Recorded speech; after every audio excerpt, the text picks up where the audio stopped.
So now that I've seen all 5 Rian Johnson movies this far, I have to rank this one close to the top of the list. It's definitely behind Brick, for sure. And for all we can say about his last movie, we'll talk about that later, I feel like Johnson is the most at his element when he's the one starting this proverbial game of chess, and he's the one keeping the secrets to his victory away from us. What do I mean by that? In every movie he's done to this point, he has taken a concept and twisted it upside its head in a particular way.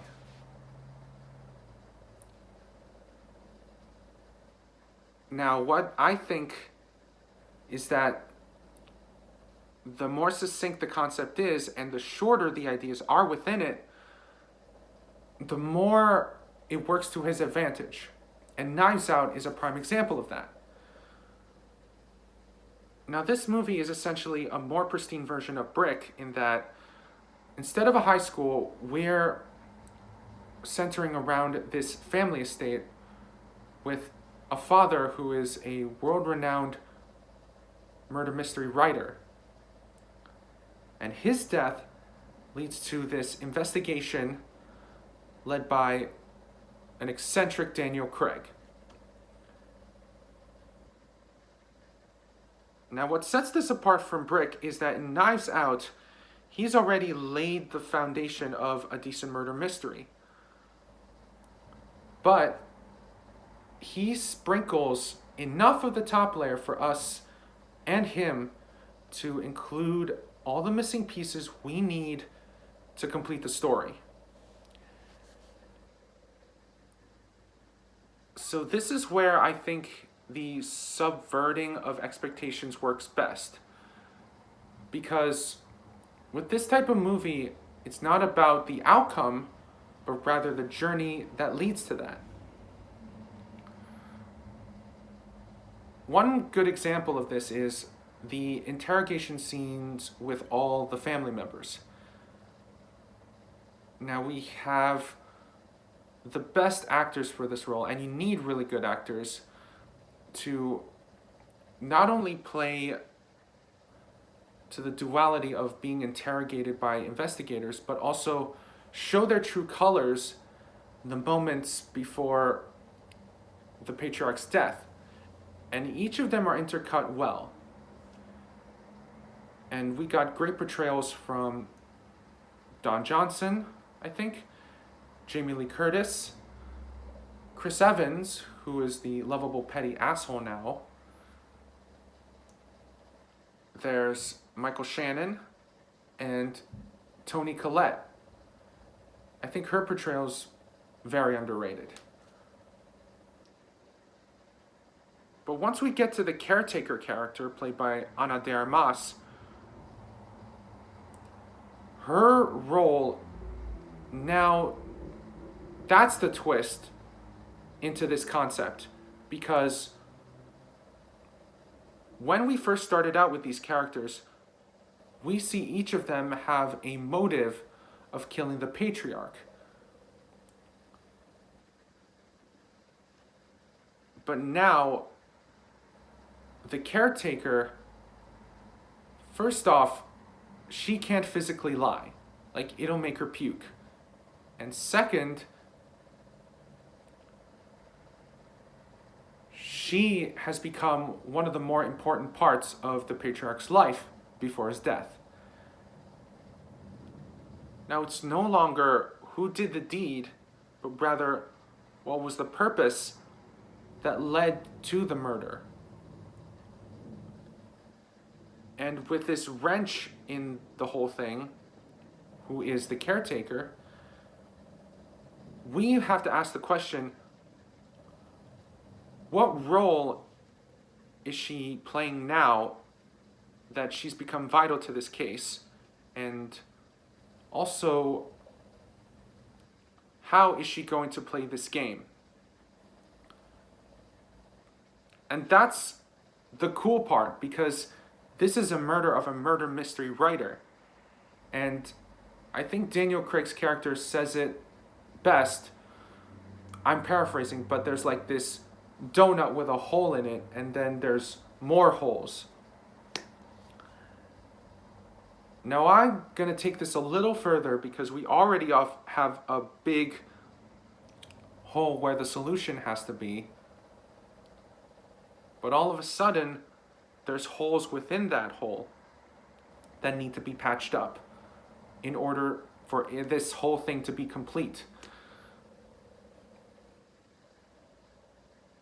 And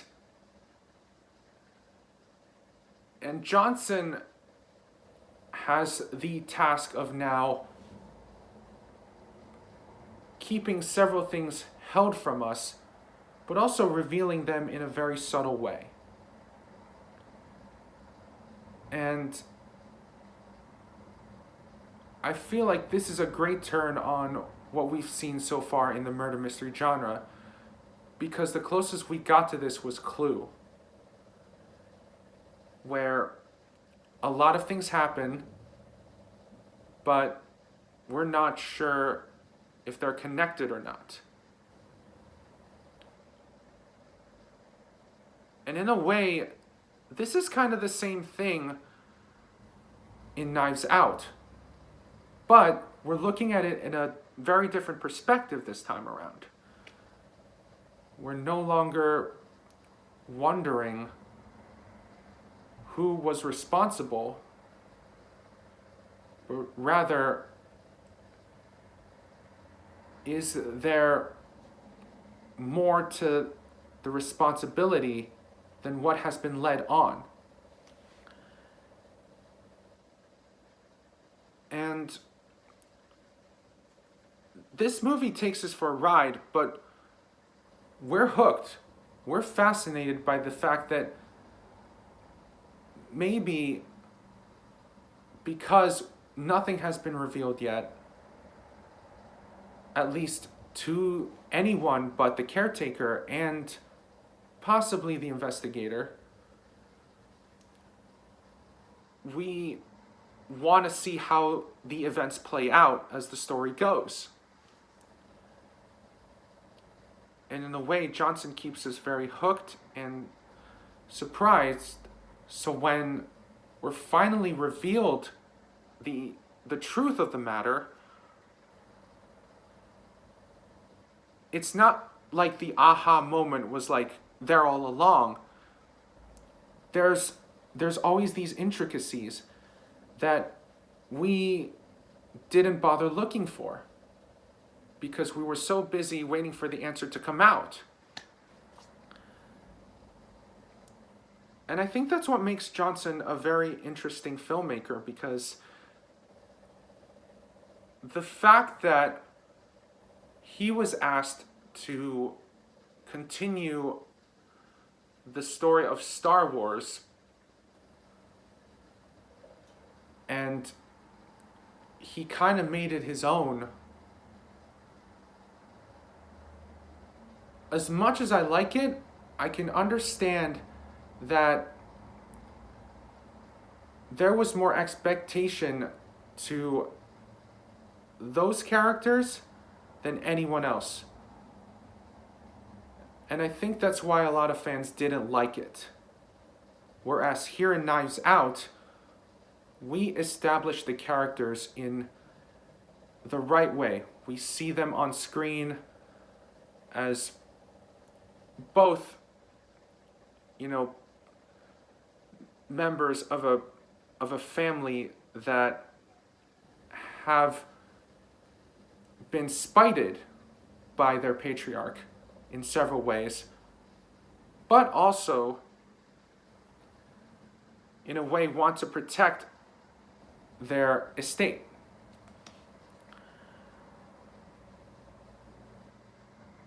So if there's anything I can say, what works in a situation like this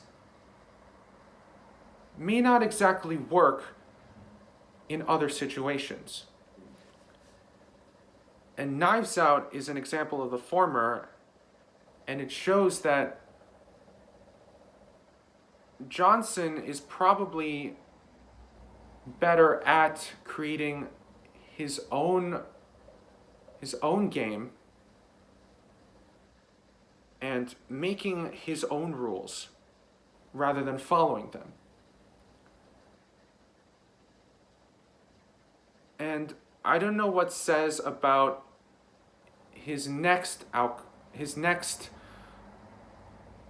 direction.